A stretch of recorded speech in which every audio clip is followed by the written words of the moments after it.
ഈശോ മിശിഹായ്ക്ക് സ്തുതിയായിരിക്കട്ടെ. വാഴ്ത്തപ്പെട്ട ഗബ്രിയേൽ ഫെറാറ്റി. 1385 പുരാതന ഫെറാറ്റി പ്രഭു കുടുംബത്തിലാണ് ഗബ്രിയേൽ ജനിച്ചത്. ദൈവഭക്തരായ മാതാപിതാക്കൾ ചെറുപ്പം മുതലേ ഗബ്രിയേലിനെ ദൈവ സ്നേഹത്തിലാണ് വളർത്തിയത്. 1403 അദ്ദേഹം ഫ്രാൻസിസ്കൻ സഭയിൽ ചേർന്നു. 5-ാമത്തെ വയസ്സിൽ വൈദികനായി.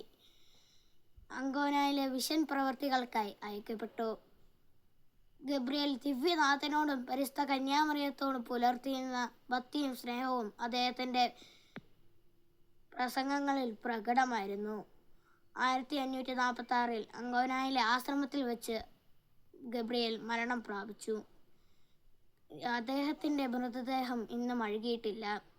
ഗബ്രിയേലിൻ്റെ മാധ്യസ്ഥത്താൽ ലഭിച്ച അനുഗ്രഹങ്ങൾ പരിഗണിച്ചുകൊണ്ട് 14-ാം ബെനഡിക്ട് മാർപ്പാപ്പ ഗബ്രിയേലിനോടുള്ള വണക്കം പരസ്യമായി അംഗീകരിച്ചു.